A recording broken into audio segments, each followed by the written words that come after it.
Esto es Construyendo el Debate. Gran parte de la mexicana, de los mexicanos estábamos. Política. Periodismo. Movimientos sociales. Estados Unidos tiene una cultura. Negacionista. Opina, argumenta, analiza.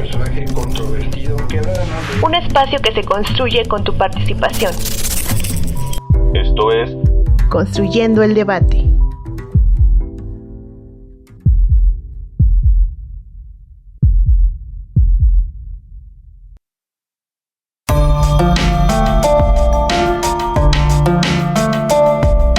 Con la llegada e implementación de nuevas tecnologías como las redes sociales, el periodismo ha experimentado una transformación. En México, las redes sociales se han consolidado como la principal fuente de información para la población, desplazando a medios tradicionales como la televisión, la radio y la prensa escrita, lo que ha generado que los medios tradicionales se tengan que adaptar, cambiando su manera de contar las noticias para mantener el interés de las audiencias nacidas en la era digital. El uso intensivo de redes sociales en el país es notable, siendo que dedican aproximadamente 6 horas al día al uso de las mismas. De acuerdo con un estudio de Líder Empresarial, la dependencia de estas plataformas puede limitar la exposición a perspectivas diversas y reducir la profundidad del análisis informativo. A pesar de sus múltiples beneficios, el uso de redes sociales en el periodismo también presenta importantes desventajas. Una de las más preocupantes es la rápida difusión de noticias falsas o información sin verificar, lo que puede afectar la credibilidad de los medios y generar confusión en la audiencia. Sin embargo, el uso de redes sociales en el periodismo también ha traído cosas buenas, pues ha permitido que los medios y los comunicadores lleguen a un público más amplio y diverso, facilitando una difusión de la información. Además de ofrecer la posibilidad de interactuar directamente con la audiencia y el acceso a una amplia variedad de fuentes de información, otra ventaja clave es el acceso a una gran cantidad de datos en tiempo real, lo que facilita la detección de tendencias, el seguimiento de acontecimientos en desarrollo y la identificación de posibles fuentes o testimonios, contribuyendo a un periodismo más ágil, conectado y aceptable en la sociedad actual. Por su parte, el periodista Daniel Moreno destaca la importancia de adaptarse a este entorno sin perder de vista los principios fundamentales del periodismo, como la veracidad y la responsabilidad social. Con información de Líder Empresarial, Gaceta UNAM, Revista Latina de Comunicación Social y Podcast Cultura UNAM, mi nombre es Mariel Cabello y estás escuchando Construyendo el Debate.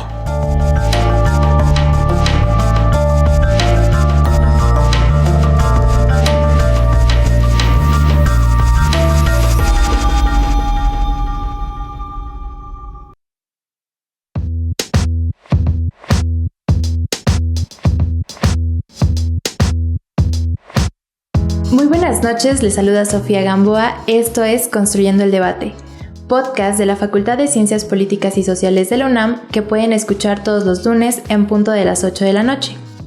Nos pueden seguir a través de Facebook e Instagram y hacernos llegar sus preguntas, comentarios y sugerencias sobre los temas que quieren que abordemos en este espacio.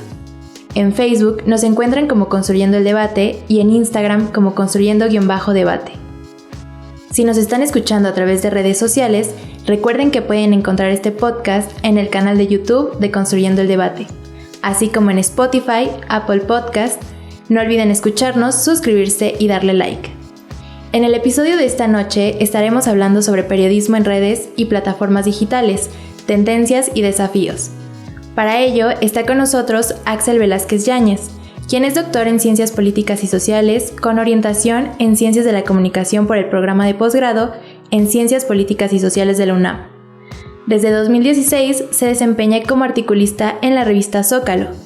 Es profesor de la Facultad de Ciencias Políticas, adscrito al Centro de Estudios en Ciencias de la Comunicación, y entre sus líneas de investigación están discursos informativos en el entorno digital, géneros periodísticos de opinión, análisis del discurso político e ideológico y estrategias de comunicación política. Muy buenas noches, doctor. ¿Qué tal? Buenas noches, Sofía. Un gusto compartir este espacio. Bueno, para comenzar esta charla me gustaría preguntarle, ¿es posible considerar como periodísticos los discursos que circulan en redes sociodigitales que se dedican a compartir o interpretar información?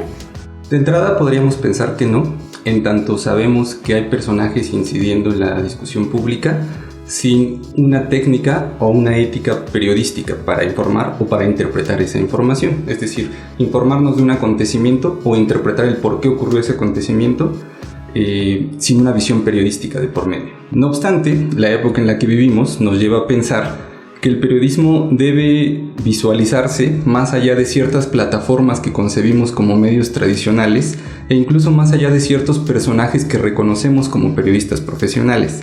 La clave no está en el formato, sino en la información, cómo se está llevando a cabo esa información, cómo se trabaja, y mientras haya un interés social, un interés público, haya una contextualización y haya una ética en el manejo de esa información, podríamos pensar que en efecto en redes sociodigitales y en plataformas nos estamos encontrando con trabajos periodísticos que no necesariamente concebíamos en un principio. Claro, y tiene que ver con el tratamiento también que se le da a la información, ¿no? Como lo comentas, porque al final no es lo mismo generar una discusión a partir de un comentario, a partir de una opinión que es personal, y como tú mencionas, sin importar si soy una figura pública, si soy un periodista reconocido, etcétera, crear esta discusión en torno a temas de coyuntura, pues abre como el diálogo, ¿no? Pero tiene que ver con el tratamiento quizás de la información que estamos presentando. Sin duda. En algunos de los proyectos que estamos trabajando en la facultad en torno al tema, me han llamado la atención algunas opiniones de colegas que nos dicen que incluso no tiene mucho sentido aferrarnos a ciertos personajes como referentes del ejercicio periodístico. Porque en algún momento, creo que en esta época como en muy pocas otras, estamos muy conscientes de que cualquier personaje puede cometer un error garrafal, y entonces un gran referente de cualquier área en algún punto se vuelve como un ejemplo de lo que no se debe hacer en el ejercicio periodístico o en cualquier otra área de la vida pública. En este momento, en realidad, en lo que tenemos que poner atención es justo en cómo se construye cómo se reconstruye el acontecimiento y cómo se interpreta, con qué ética, cuál es el interés público en torno a ello, si realmente está contextualizando o solo está lucrando a partir de la espectacularización de ese acontecimiento. En ese sentido, por supuesto, hay ejemplos afortunados, pero estos pueden venir de medios tradicionales y de periodistas profesionales, o también pueden venir de personajes que incluso hasta el momento no conocíamos o que no concebimos como periodistas, en tanto no pasaron por un plan de estudios vinculado al periodismo, o incluso se desempeñaban en otra área antes de empezar a informar. Qué interesante esto que mencionas, sobre todo el tema de lucrar, y que mencionabas a los medios tradicionales. Con eso yo te pregunto, ¿de qué manera se han tenido que adaptar los medios tradicionales para ejercer el periodismo tomando en cuenta el entorno digital? Hay medios que han llevado a cabo iniciativas innovadoras, plausibles, como las redacciones integradas, que quiere decir que todas las áreas de esa empresa editorial están dedicadas a construir contenido para todos los formatos posibles. Están pensando en todos los formatos posibles. Al mismo tiempo, hay otras empresas periodísticas que han intentado llevar lo mismo que hacían en su versión impresa o en la televisora a las redes sociodigitales. Trasladan esos formatos de manera literal de un sitio al otro. Y creo que en esa condición híbrida de qué tal lo hacen los medios tradicionales adaptándose al entorno digital, el reto está en que siga siendo un negocio, ¿no? Y al pensar en que siga siendo un negocio el ofrecer información en el internet, en el cual todas y todos nosotros estamos acostumbrados a obtener información de manera gratuita, creo que el reto para que siga siendo un ejercicio periodístico está en que las empresas no caigan en la tentación de algunos usos y costumbres del entorno digital, como lo que conocemos como clickbait, que básicamente es compartir información para provocar enojo, para provocar asombro, sin que necesariamente estemos contextualizando respecto al acontecimiento. Y es algo que está ocurriendo en algunos medios tradicionales. Creo que, por ejemplo, los medios nativos digitales tienen mucho más claro cómo adaptarse, ¿no? Porque nacieron con esa realidad, cómo adaptarse a las nuevas tendencias y demás. Pero en ambos casos, en medios nativos digitales y en medios tradicionales que se adaptan al entorno digital, el reto está en que sea sostenible esa empresa periodística sin caer en usos y costumbres del entorno digital que tienen más que ver, insisto, con la espectacularización que con la información. Claro. Bueno, con esta respuesta vamos a nuestra pequeña cápsula en el librero y regresamos. En el librero. Cápsula con la información y reseña de las últimas publicaciones de la Facultad de Ciencias Políticas y Sociales de la UNAM.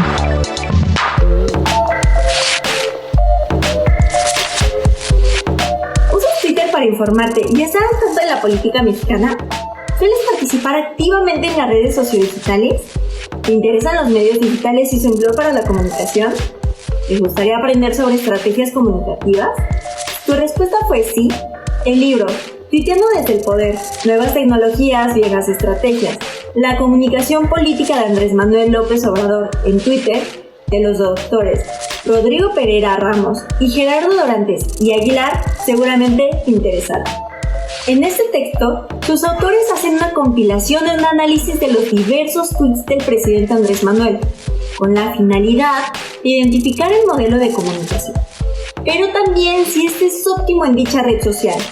A su vez, hacen un recorrido por los 12 años de su cuenta en la red social, junto con la recapitulación de 4 cortes temporales: antes de la elección de 2018, el periodo electoral del mismo año, el periodo de transición y finalmente el periodo presidencial. En cada uno de estos cortes logramos observar cómo la interacción y respuesta puede ir variando dependiendo del momento en el que éste se encuentre. Es así que este libro también cumple la función de dar una introducción a cómo surgió el cambio a la hipermediatización de la política gracias a las redes sociodigitales. Un recuento de qué son las redes sociales en la actualidad y su surgimiento, además de la apropiación de la política por parte de Twitter y cómo es que esta red se consolida como el círculo rojo.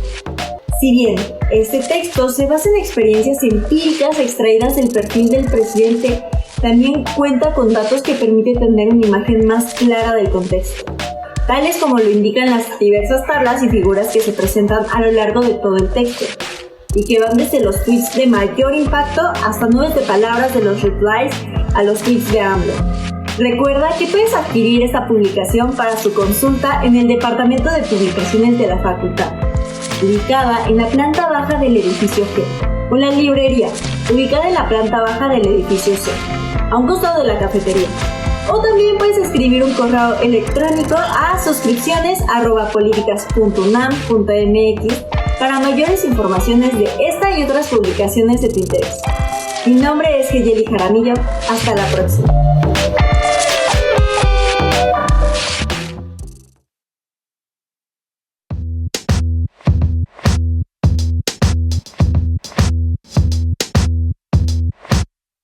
Ya estamos de vuelta, esto es Construyendo el Debate. Estamos platicando con el doctor Axel Velázquez Yáñez sobre periodismo en redes y plataformas digitales, tendencias y desafíos.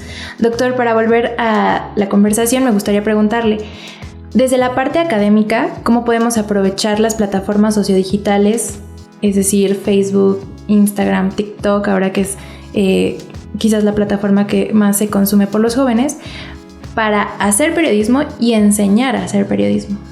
Sí, algo que yo he notado justo en la enseñanza del periodismo es que los alumnos no comparten los referentes que nosotros tenemos, ¿no? Entonces tú puedes llegar a ejemplificar con referentes inmediatos de ayer en el noticiario de Televisa ocurrió tal cuestión, o en el de Imagen, en cualquier empresa periodística que puedes mencionar, y los alumnos van a observarte pues un poco extrañados, sí.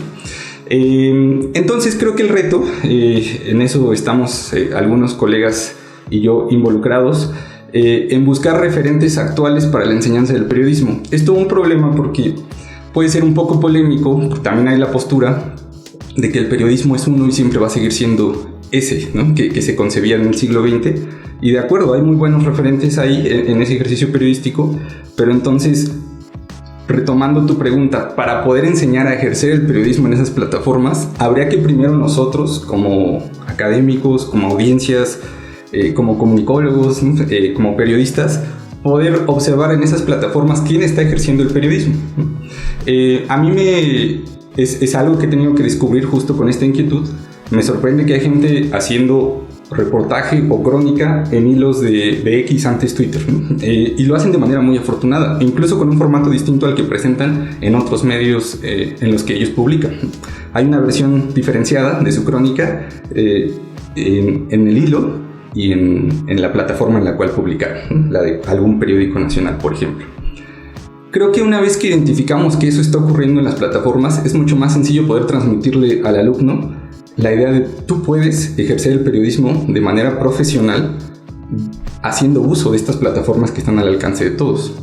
Es un poco difícil, ¿no? Porque es como reaprender, incluso como audiencia, a vivir las plataformas y las redes sociodigitales, porque no necesariamente solo son para enojarse y compartir aquello con lo que coincides, no son para caer en burbujas de opinión. Sí, ocurre todo eso, pero al mismo tiempo tú podrías estar ejerciendo los géneros periodísticos, y aquí se abre otro reto: enseñar qué es un género periodístico, ¿no? Porque creo que estamos muy acostumbrados a consumir información y a veces no distinguimos lo que sería una nota cuando sencillamente te están informando del acontecimiento a cuando ya te lo están interpretando, justamente, ¿no?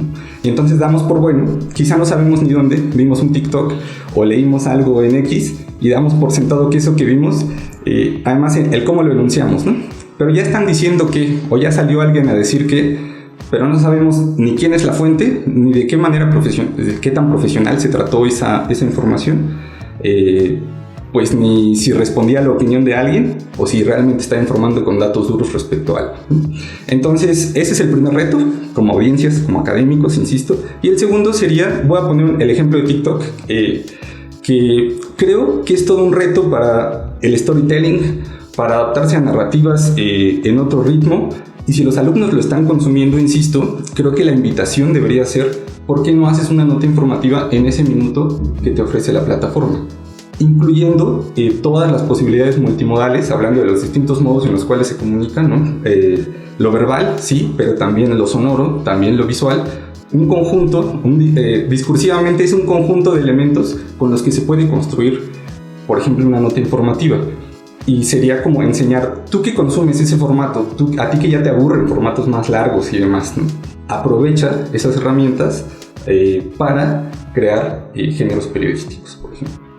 Y también que sea contenido de calidad, sí, que se adapte a estas plataformas, como tú bien lo mencionas, con una ética periodística, con esta formación académica, y que puedas aprovechar los elementos de las plataformas también para destacar, porque al final estamos rodeados de tanta información, todo lo que consumimos y qué es lo que consumimos, con qué nos quedamos al final, ¿no? Claro. Para finalizar esta entrevista me gustaría preguntarle qué ejemplos de discursos informativos en el entorno digital podemos considerar afortunados y cuáles serían los retos que enfrenta el periodismo en el entorno digital actual. Bien, bueno, yo me he encontrado con algunos ejemplos. Como por etapas fui primero identificando qué nuevos discursos informativos hay ahí en lo digital, ¿no? Unos quizá de los más obvios que todos identificamos son los podcasts de entrevista, cada vez más exitosos, ¿no? Yo recuerdo que cuando yo era joven, si venía, o incluso más que joven, cuando era niño, adolescente, si venía una figura internacional, tenía que ir al programa de la noche con mayor audiencia en televisión. En este punto, algo que he observado es, puede venir, digamos, va a venir Rosalía al Zócalo y a donde va es a un podcast de entrevista con una audiencia de millones probablemente. Eso, digamos, le da un peso relevante a esos podcasts de entrevista. Podemos virar nuestra atención hacia allá. Hay personas comentando noticias en TikTok que de repente dan el salto a comentar los Oscars en medios tradicionales. Hay que poner atención a ese fenómeno. Pero hay otros que son más difíciles de identificar y, por ejemplo, en docudramas, en plataformas de streaming, pues se está informando a veces, ¿no? A veces de manera afortunada, a veces no. Pero yo me pongo a pensar en el juicio de García Luna, ex secretario de Seguridad Pública en el sexenio de Felipe Calderón, del cual hubo una serie en particular, la del Chapo, que nos informó del trato que tenía con ciertas figuras del crimen organizado, antes de que se supiera en un juicio. Hay discursos informativos ahí interesantes, ¿no?, que podemos identificar. Ahora, pensando en cuáles de esos son afortunados, se me ocurren algunos ejemplos que igual he ido analizando en una segunda etapa.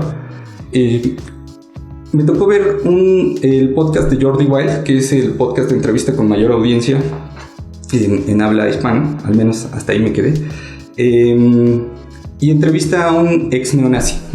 Son 4 horas y media de entrevista en el cual el entrevistador conversa mucho, es decir, más que hable el entrevistador, él da su propia experiencia, habla de su propia experiencia, da su visión de las cosas. En estricto sentido diríamos, pues esa no es una entrevista periodística, porque además dura 4 horas y media, o sea, ¿quién se va a sentir 4 horas y media a obtener información? No obstante, yo que sí me aventé las 4 horas y media, puedo decir que es un caso muy interesante en el cual te enteras cómo alguien se puede radicalizar en ese sentido, ¿no?, al punto de ser neonazi, y cómo, digamos, hay cierta información que no se podría lograr en un formato tradicional, es decir, alguien quitándose la playera, mostrando un tatuaje, y este tatuaje ¿qué expresa?, ¿no?, de su ideología, de lo que lo llevó a ese punto de su vida. Ya había mencionado yo esto de los hilos en X. Está Oscar Valderas, que ofrece crónicas del crimen organizado en X, ¿no? Entonces, si tú tienes un conflicto con los medios, ¿no?, como que ya no sabes cómo consumir información de esa manera, puedes navegar en X, y a través de una red que al mismo tiempo está fragmentada, porque cada elemento de ese hilo puedes leerlo por separado y ya te está dando información. Y es rizomática porque podrías empezar desde cualquier punto de ese hilo a informarte, pero te está dando una crónica periodística o un reportaje. Y bueno, hay otros más cercanos. Hay influencers que han estado en medio de la polémica en estos últimos tiempos, como Mr. Doctor, que podemos ser muy críticos de las formas y demás, pero yo me encontré con algo que él llamó documental sobre el consumo de Coca-Cola en México. Y para mí es un reportaje, y es un reportaje bastante bien hecho, y creo que podría ser un gran ejemplo para los alumnos de no todo tiene que ser los referentes que yo traigo, sino que puedes encontrar unos en este momento, y a partir de eso pues crear tus discursos, tu contenido informativo. Ahora, hay los riesgos, ¿no?, de estos discursos. Relacionándolo con este último caso, pues evidentemente hay una tentación constante, porque así funciona el algoritmo, de ahondar en las emociones, ¿no?, de intentar buscar crear enojo, de intentar buscar crear risa incluso, y eso no necesariamente es periodístico. Yo platicaba en un intercambio académico en otra universidad con unos chicos que se me acercaron, influencers, que me preguntaban qué tan ético me parecía que ellos, a partir de los comentarios que les dejaban en sus videos, modificaban al siguiente video lo que habían dicho. Y yo decía, si lo estás modificando porque eso es lo que la gente quiere escuchar y no porque tú estás seguro de que eso es lo correcto en términos de información, pues eso ya no es periodístico, ¿no? Si esa es la duda, eso ya no es periodístico. Creo que esos son los grandes riesgos, ¿no? Insistimos, pues la tentación de hacer espectacular el manejo de esa información, digamos, de hacer un negocio a partir de eso, de estar incidiendo de manera emocional, ¿no?, en las audiencias, porque sabemos que eso retribuye en términos monetarios, y también un manejo no ético de la información, sino que tenga más que ver con sumarse a campañas propagandísticas o campañas comerciales, a partir de saber, bueno, yo no puedo afectar estos intereses, ya sea intereses de mis audiencias o de anunciantes o de patrocinadores políticos. Eso. Doctor Axel, yo le agradezco mucho que haya estado con nosotros en Construyendo el Debate, que haya traído a la mesa este tema, pues que es muy importante, muy interesante también para nuestros alumnos de la facultad y en general para la audiencia. Espero que podamos contar de nueva cuenta con su participación en el podcast. Muchas gracias por la invitación y claro, yo siempre dispuesto. Gracias a ustedes por escucharnos. Recuerden que nos pueden seguir vía Facebook como Construyendo el Debate e Instagram como Construyendo-Debate, y que pueden escuchar los episodios pasados en nuestro canal de YouTube, en Spotify y Apple Podcast. Si les gustó este programa, regálenos un like, compártanos con sus amigas y amigos y no olviden dejarnos un comentario. Este podcast es producido por la Coordinación de Extensión Universitaria de la Facultad de Ciencias Políticas y Sociales, a cargo del Dr. Antonio Sierra García. En la producción, Carlos Corrés Cajadillo. Edición y ensamble, Sofía Gamboa. Asistente de producción, Mariel Cabello. Cápsula informativa, Ernesto Castillo. Diseño e imagen, Ángel Alemán. Se despide de ustedes Sofía Gamboa. Muy buenas noches.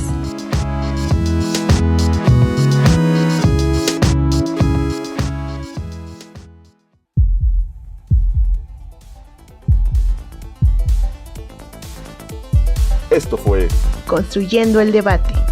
Pues gran parte de la mexicana Política. estábamos esperando esto hacia Periodismo.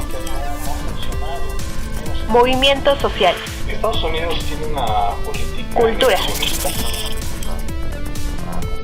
Ser vistoso. Opina, argumenta, analiza. Un espacio que se construye con tu participación. Esto fue Construyendo el debate.